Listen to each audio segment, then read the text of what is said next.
ये आपका स्वागत है। मैं विवेक बिंद्रा। मोड़ी वो फ्रेमवर्क, वो समझ, वो स्ट्रैटेजीज बनानी बहुत जरूरी है ताकि आप उन फ्रेमवर्क को एग्जीक्यूट कराएं और फ्रेमवर्क बिजनेस चलाएं। आप बैठे आराम से। फ्रेमवर्क कैसे चलाते हैं, ये 3 बातें सुनिएगा ध्यान से, जिसमें मैं आपको स्टेप बाय स्टेप बताना चाहता हूं। पहले लेंगे प्रोडक्ट इवैल्यूएशन। सुनने में थोड़ा सा टेक्निकल लगता है, अंग्रेजी जैसा लगता है, घबराइए मत, सरल भाषा में बताऊंगा। सबसे पहले जिस भी कंपनी में आप काम कर रहे हैं, कहीं नौटंकी कंपनी में तो काम नहीं कर रहे, आजकल आ गई है कहीं पैसा घुमाने वाली मनी रोटेशन, जिसका प्रोडक्ट कोई बेस ही नहीं है, ये भाग जाएंगे। मैं आज इनका नाम नहीं लेना चाहता, नीचे आप कमेंट बॉक्स में समझ जाएंगे मैं किसकी बात कर रहा हूं। ये बहुत नोट छाप रहे हैं आजकल, बहुत कम कमा रहे हैं, बहुत तेज आगे। मैंने जाना बंद कर दिया इनके यहां। ऐसी कई कंपनी थी जिनके पास मैंने जाना बंद कर दिया। मैं उनसे मिलता हूं ना उनका कोई सेमिनार करने जाता हूं। ये बताते हैं हमने सैकड़ों करोड़ रुपए का टर्नओवर कर लिया पिछले कुछ महीनों के अंदर, देखो हम कहां से कहां पहुंच गए, देखो हमने कितने। अरे तुम पैसा घुमा रहे हो, मेरे को मालूम है। प्रोडक्ट जब तक दमदार नहीं है, वो प्रोडक्ट इवैल्यूएशन का पहला स्टेप, अपने प्रोडक्ट की नीड और अर्जेंसी पहचानने की कोशिश करो मार्केट में। जो प्रोडक्ट आप बेच रहे हैं उसकी जरूरत कितनी है। कई बार हम लोग कैसा माल लेके आते हैं, वो लेके आते हैं जिसमें मार्जिन ज्यादा है, वो नहीं लेके आते जिसकी नीड ज्यादा है। जैसे कई एमएलएम कंपनी सॉफ्टवेयर बेचने में लगी है। अरे भाई आप सॉफ्टवेयर बेच रहे हो, उसकी नीड तो है, मानता हूं, लेकिन मार्केट साइज बड़ा छोटा है, जितने लोगों को चाहिए ही नहीं सॉफ्टवेयर। ऐसा तो नहीं कि हर आदमी को देश भर में सॉफ्टवेयर की जरूरत पड़ रही है, हर इंडिविजुअल को तो नहीं चाहिए ना, कुछ कंपनीज को चाहिए सॉफ्टवेयर। तो मार्केट साइज छोटा है उसका। और कुछ बिजनेस ऐसे हैं जिसका मार्केट साइज बड़ा है लेकिन प्रोडक्ट की जरूरत ही नहीं है जी, वो ऐसा प्रोडक्ट ले आए जिसकी जरूरत ही नहीं है।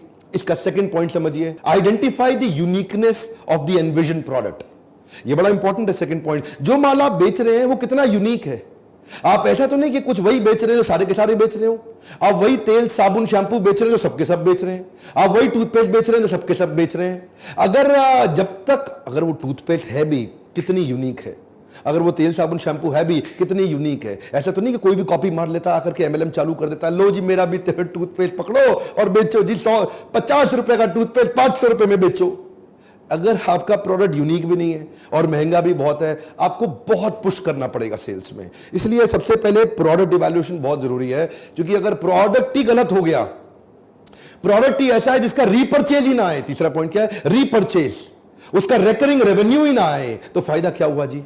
मान लो जैसे कई सूट लेंथ बेचते हैं, एक कंपनी थी सूट लेंथ बेचा करती थी, सूट लेंथ बेचते बेचते उड़ गई। अब सूट लेंथ आप बेच रहे हो, उसका रिकरिंग रेवेन्यू है ही नहीं। आदमी को हर हफ्ते सूट लेंथ थोड़ी चाहिए। आप कुछ कपड़ा बेच रहे हो, उसका रिकरिंग रेवेन्यू है ही नहीं, वो हर हफ्ते तो चाहिए ही नहीं होगा उसको। आपने मान लो कुछ ऐसी आइटम बेच रहे हो जो बार बार बिकेगी नहीं, तो आपका रीपर्चेज किधर से आएगा। रीपर्चेज तो बहुत जरूरी है एमएलएम के अंदर। देखो अगर कंपनी और प्रोडक्ट को ठीक इवैल्यूएट नहीं किया तो आपके लिए टाइम कंज्यूमिंग हो जाएगा, अल्टीमेटली आपको बहुत एक्सपेंसिव पड़ेगा, आपको ये नेगेटिव पड़ेगा, डिसरप्टिव पड़ेगा। इसीलिए शुरुआत से ही ठीक कंपनी ठीक प्रोडक्ट में काम करिए। अच्छे ग्लोबल जायंट्स हमेशा पीएसपी बिल्ड करते हैं, प्रॉब्लम सॉल्विंग प्रोडक्ट, वो प्रोडक्ट जिससे मार्केट की बड़ी बर्निंग प्रॉब्लम सॉल्व हो रही हो। तो जो आप एमएलएम में बेच रहे हो, ऐसा तो नहीं कि जी आप भी वही बेच रहे हो जो सारे बेच रहे हो, कोई बर्निंग प्रॉब्लम आप सॉल्व ही नहीं कर पा रहे। जैसे ही आपके पास बर्निंग प्रॉब्लम सॉल्विंग प्रोडक्ट तैयार हो जाएगा ना, आपको मेहनत कम करनी पड़ेगी, माल अपने आप रीपर्चेज में जाएगा। जितने भी ट्रेडिशनल मार्केटिंग के या डिजिटल ब्रांड्स भी हैं, वो सब पीएसपी फॉर्मूला पे काम करते हैं, चाहे वो टेस्ला हो, गूगल हो, एप्पल हो, आईबीएम हो, अलीबाबा, अमेजॉन हो, माइक्रोसॉफ्ट हो, नेटफ्लिक्स हो, स्नैपचैट हो, फेसबुक, व्हाट्सएप या यूट्यूब, ये सब वो ब्रांड है जिनको एडवर्टीजमेंट नहीं करना पड़ता, प्रॉब्लम सॉल्विंग प्रोडक्ट तैयार कर गए। एनीवेज वो ट्रेडिशनल ब्रांड है, आप मल्टी लेवल मार्केटिंग में है। सोचिए कि माल जो प्रोडक्ट आपका है उसको जरूर इवैल्यूएट कर लीजिए। और अगला है कॉम्पिटेंस इवैल्यूएशन। अपना भी तो कॉम्पिटेंस इवैल्यूएशन करना पड़ेगा आपको। चलो आपने कंपनी को तो आकलन कर लिया, अपना आकलन किया आपने कंपनी का इवैल्यूएशन कर लिया, अपना इवैल्यूएशन किया कि आप भी उस एमएलएम कंपनी के लायक हैं भी कि नहीं है। इसमें भी 3 हिस्से हैं, पर्सनल इफेक्टिवनेस, इंटरपर्सनल इफेक्टिवनेस और ऑर्गेनाइजेशनल इफेक्टिवनेस। क्या होती है 3 चीजें ये।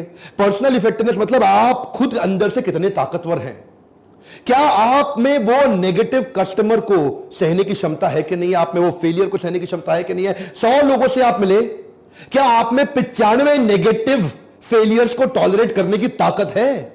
अगर आप में पर्सनल इफेक्टिवनेस ही नहीं है तो इंटरपर्सनल कहां से आएगी सर। पहले तो पर्सनल होगा फिर तो आएगा ना इंटरपर्सनल। अगर आप ही ताकतवर नहीं है तो दूसरों को कहां से ताकत देंगे आप। अगर आपकी जेब में 100 रुपया है, 1000 रुपया दे ही नहीं सकते किसी को।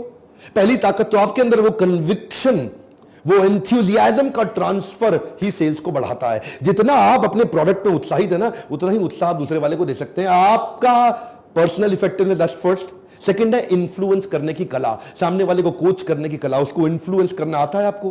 क्या आप बड़े से बड़े ऑब्जेक्शंस को हैंडल कर लेते हैं? क्या आप दूसरों को प्रभुभावित कर लेते हैं? ये हो गया इंटरपर्सनल, पहला पर्सनल, दूसरा इंटरपर्सनल, तीसरा ऑर्गेनाइजेशनल। ऑर्गेनाइजेशनल क्या होता है? अपलाइन और डाउनलाइन, इनके साथ आपके कैसे संबंध, क्या आप अपलाइन को कंटिन्यूअसली रिस्पेक्ट कर पा रहे हैं या अपलाइन को अपने कंपटीशन की तरह देख रहे हैं? अगर अपलाइन से संबंध अच्छा नहीं, आपका गेम तो वैसे भी ओवर हो जाएगा।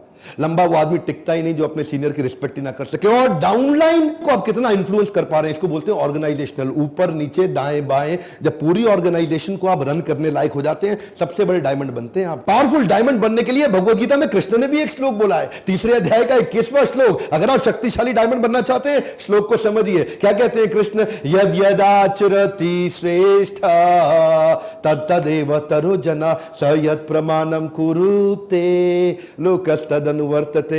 ध्यान दीजिए, कम ऑन। यद यद तद तद, यद यद जैसा जैसा, तद तद वैसा वैसा, जैसा जैसा लीडर करेगा वैसा वैसा तो डाउनलाइन भी करेगा, पर जैसा जैसा अपलाइन कहेगा वैसा वैसा डाउनलाइन नहीं करेगा। लीडरशिप सफल तभी होती है जब आप करके दिखा पाते हैं। पहले आचार फिर प्रचार।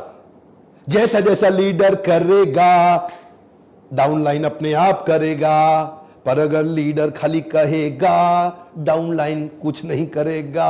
So what is needed is आपका, अब पहले हमने क्या किया? प्रोडक्ट का इवैल्यूएशन। अब आप क्या कर रहे हैं? अपनी कॉम्पिटेंस का इवैल्यूएशन। सफल होना चाहते हैं, कंपनी भी अच्छी होनी चाहिए और आप में भी वो दम होना चाहिए। इसमें 4 प्रकार के लोग हैं। आप एक्शन मैन है, आप प्रोसेस मैन है, आप पीपल मैन है, कि आप आइडिया मैन है। एक्शन मैन एकदम एक्शन में लग जाता है, ये लोग एमएलएम में सफल हो जाते हैं। उसकी स्पीड तेज है, उसका एग्जीक्यूशन डिसीजन अभी की अभी, राइट नाउ करके दिखाएंगे, जान लगा दूंगा, एडी चोटी का जोड़ लगा दूंगा, ये एक्शन मैन है। प्रोसेस मैन क्या है? नहीं नहीं नहीं, स्टेप बाय स्टेप चलेंगे। पहले डेटा दिखाओ, पहले मुझे थोड़ा पीछे के टेस्टिमोनियल्स दिखाओ, मेरे को रेफरेंस चाहिए, मेरे को डिटेल चाहिए, मेरे को पूरे स्टेप्स चाहिए, पहले एनालिसिस करूंगा। प्रोसेस मैन धीरे धीरे चलता है। पीपल मैन रिश्ते बनाता है, लोगों के साथ जुड़ के चलता है। और आइडिया मैन, उसको फंसा दो, वो नया आइडिया निकाल देगा, नया ऑल्टरनेट निकाल देगा, नया सोल्यूशन निकाल देगा। वो क्रिएटिव थिंकिंग है, करता है, वो नए नए पैटर्न ढूंढता है, वो फंसता ही नहीं है कहीं पे, उसके पास नए आइडियाज हमेशा रेडी रहते हैं। वो इतना क्रिएटिव मेंटालिटी का 4 प्रकार में भी कॉम्बिनेशन है। कौन से लोग एमएलएम में चलते हैं और कौन से फेल हो जाते हैं?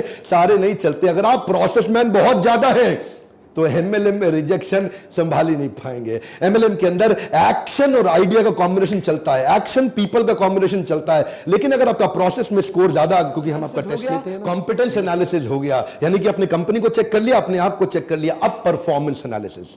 भैया आप घुस तो गए कंपनी में, एमएलएम में ज्वाइन तो कर गए, अब 5 स्टेप में देखिए कि आपकी परफॉर्मेंस ठीक आ रही है कि नहीं आ रही है। क्या आपके स्कोर बोर्ड बना पा रहे हैं आप? क्या आप अपने एफर्ट स्कोर और अपने रिजल्ट स्कोर, ध्यान दीजिएगा, मैं इसको बोल रहा हूं, ऐसा ऐसा हाथ कर रहा हूं, ये एफर्ट स्कोर, मेहनत का स्कोर, और ऐसा ऐसा कर रहा हूं, मतलब नोट कितना आ रहा, आपका महीने का इनकम कितना आ रहा, रिजल्ट स्कोर। ये वाला स्कोर अलग है, ये वाला स्कोर अलग है। जब ये वाला स्कोर एफर्ट वाला कंट्रोल में आएगा, तभी ये वाला जो मंथली चेक आता है, आपको वीकली पे आउट मिलता है, वो कंट्रोल में आएगा। तो एफर्ट स्कोर को कंट्रोल में करने के लिए पहले आपको 5 स्ट्रैटेजी की वर्कशीट बनानी होगी। बड़ी सिंपल है। मेरी ये मत समझिए कुछ स्ट्रैटेजी वर्कशीट, अरे पता नहीं क्या होता है। अरे मेरा काम ये है कि मैं साधारण भाषा में आपको एम्पावर कर दूं।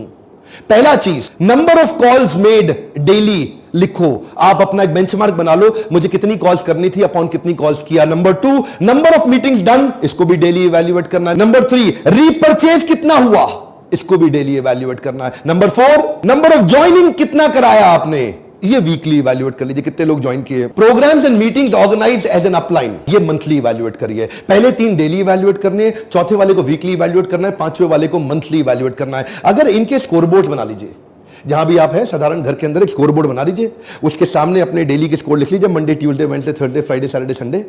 तो आप देखिए, अगर सफल होना है ना तो 5 मीटिंग रोज करनी पड़ेगी। हाथ याद रखिए, कमान 5, जरा जोर से बोलिए 5, थोड़ा शत्रुघ्न सिन्हा स्टाइल 5। ये 5 मीटिंग याद रखिए। क्या आप 5 मीटिंग रोज कर रहे हैं? एक बेंचमार्क बना लीजिए अपने लिए। जब आपके पास बेंचमार्क हो जाएंगे, नंबर ऑफ मीटिंग के, नंबर ऑफ कॉल्स के, अमाउंट ऑफ रीपरचेज डन का, इसकी स्कोरबोर्ड और डायरी तैयार कर लेंगे। उसके बाद वीकली ज्वाइनिंग का, और 5वां, हर महीने कितने इवेंट्स ऑर्गेनाइज करा पा रहे हैं अपनी पूरी डाउनलाइन के लिए, एक ऑर्गेनाइजेशनल इफेक्टिवनेस के लिए कितनी मीटिंग्स आप, कितने इवेंट्स आप ऑर्गेनाइज करा पा रहे हैं, जिसमें बहुत सारे लोग इकट्ठे आते हैं और किसी स्पीकर को बुलाते हैं, प्रोडक्ट की ट्रेनिंग देते हैं, मोटिवेशनल ट्रेनिंग, दोनों ट्रेनिंग देते हैं, टेक्निकल ट्रेनिंग भी देते हैं, बिहेवियरल ट्रेनिंग भी देते हैं, सॉफ्ट स्किल ट्रेनिंग भी देते हैं, और स्किल और विल दोनों कवर कर देते हैं। तो ये जब 5 चीजें आपकी कंट्रोल में हो गई, तो अपने आप रिजल्ट स्कोर तो आएगा ना। Effort score, result score, one more time, come on मेरे साथ, एफर्ट स्कोर, रिजल्ट स्कोर, ये 2 स्कोर शीट्स बन जाएंगी आपकी। यही तो सिखाते हैं लीडरशिप फनल 6 महीने के अंदर। और क्या सिखाते हैं? बिजनेस करने के लिए खाली पागल की तरह भागना नहीं है, दीवार को धक्का नहीं लगाते, दरवाजे को धक्का लगाते हैं। वही सिखाता हूं आपको कि मछली को पेड़ पे नहीं चढ़ाना, पानी में कैसे चलेगी।